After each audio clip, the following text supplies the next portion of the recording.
Hello and welcome back to my channel. By now, if you've been following the channel at all, you know the drill. If you're a returning viewer, great to have you back. If you're a first-time viewer, please at least consider sticking around for the next couple of seconds. So, what are we going to be looking at today? Today, I will be spoiling you with two books. Yes, two. The first one will be Whalefall. Sorry about the buy one get one free sticker there. It's not very elegant, but there you go.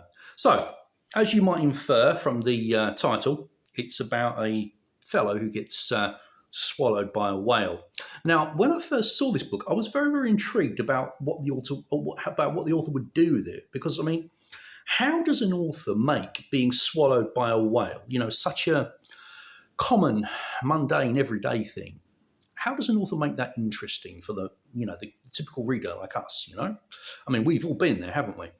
So I was pleased to discover the author actually does a pretty good job. Our protagonist here is a young man called Jay Gardner, and Jay Gardner is in this predicament because he was estranged from his father. His father was absolutely nuts about the sea.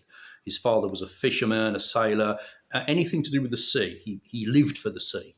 He was only happy when he was on the sea, under the sea, in the sea, near the sea, above the sea, next to the sea. That was what he lived for. And he wanted his son to be the same way, and his son wasn't. So they were estranged. And his father dies at sea. And so Jay Gardner, who towards the end of his father's life was a less than diligent son, we can say, decides that the only way that he can reconcile with his mother and his sisters and gain some element of redemption in his community for his much-loved father is to retrieve his father's bones. Okay, so that's why he goes diving for his father's bones. And at first, everything's hunky-dory, but then things quickly go south, and this young man ends up being swallowed by a whale. Now, it has to be said very quickly, this whale here, I'm not giving you any spoilers, okay? I'm not giving you any spoilers, but it has to be said that this is not a sort of like the Meg situation. This isn't a whale that's going around like eating people and whatever. I mean, it's a misunderstanding on the part of the whale. The whale isn't swallowing this poor bloke deliberately. But be that as it may, deliberate or not, he does end up being swallowed by a whale. And, that is, let's face it, that is the kind of situation that you're going to have to address sooner rather than later. It's not something you could put off, particularly because our protagonist only has a limited amount of time before his oxygen runs out and before being inside a whale kills him. As you can imagine, it's not the kind of environment that you can hang around in indefinitely. There's also, the book goes back and forth between our Jay Gardner, our protagonist, his struggles inside the whale to survive and hopefully escape, and flashbacks to when he was younger and his interactions with his somewhat pushy seafaring father. I was afraid, I'll be honest, I was afraid that the interactions with father and the son would be, tedious or just not my cup of tea. But they are it's really interesting. It's really well done. His interactions with his family are a very interesting part of the book. And also with the survival inside the whale, there's a great deal, it's very creative. There's a great deal of ingenuity.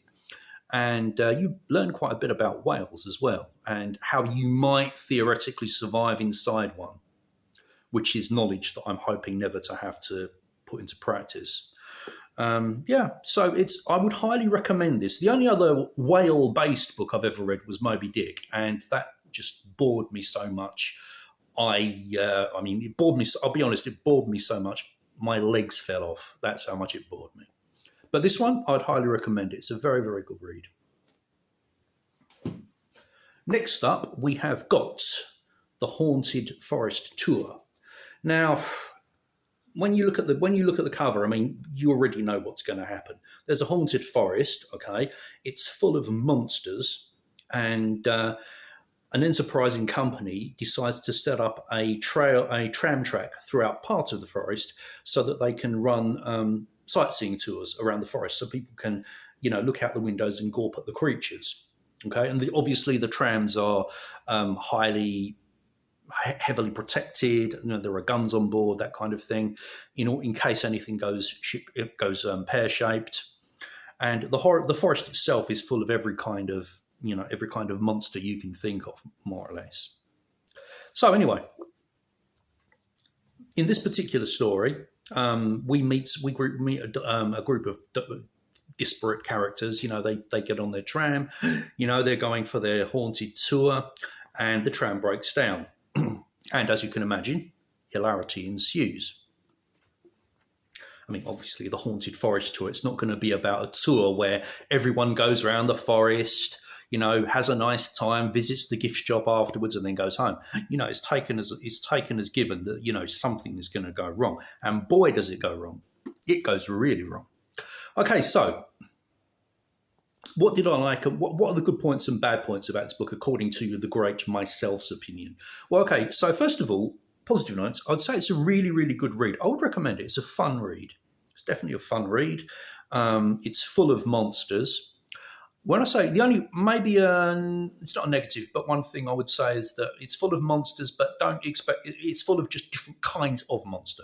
You're not going to meet named monsters like, for example, Dracula or something like that. They're monsters, but they're a very diverse range of monsters. Okay. What they have in common is that they like eating people. And one of the really good things that this book does is it really transmits you the sense that people are only safe in the forest when they're locked up in their tram. Once people have to negotiate the forest unprotected, we can say, or unarmed, it is an absolutely lethal place to be. It's not a place where people can hang out. They can't build a campfire and, huddle together. And it's absolutely lethal. If you're unprotected in the forest, there's going to be something coming at you pretty much all the time. So I thought that was really good. It's very, very imaginative. It's very, very gory, but not in a, I would say, disturbing way. There's a nice range of monsters. It's exciting. It's fast-paced. There's a lot of action, and you do care about the surviving characters. I mean, there's a kind of core group, as there always is in anything like this. There's a core group, and you do kind of care about their survival. There were some characters I was really hoping they wouldn't die. So do they die? They'll have to read the book. But it's a really, really, really good read. So a negative, if I had to say a negative, maybe there are quite a lot of characters, but maybe some of them get killed off a bit too soon for us to care about them. Another thing is this is a good fun read written by two authors, as you can see. But it's a fairly light read. It's not very seriously written. It's a kind of like fun. It's written in a kind of like quite jokey, light-hearted style. So it's not like Salem's Lot or anything like that. There's a lot of sort of underlying kind of humour around it, even though the story itself isn't funny, and funny things don't happen in the book. Okay, so yeah, the characterization's a bit light, but it does what it says on the tin. You're not the Haunted Forest tour. Obviously, it's not going to be War and Peace. Otherwise, it'd be War and Peace. So I'd definitely recommend it. So that's about it, really. There's nothing else I would really say. Oh, one other point. I have really skimmed over the basic story, the story behind it. Okay, so I've just been very, very basic. So because I didn't want to spoil it for anyone who might actually want to read the book, the story itself isn't as simplistic as I've made it sound. I just wanted to point that out. So there we have my opinion on two different books from the recent TBR that I posted in August, not so recent. Thank you for watching. If you're still here, you probably aren't. But thanks anyway, and I'll see you on the next video. Take care. Bye.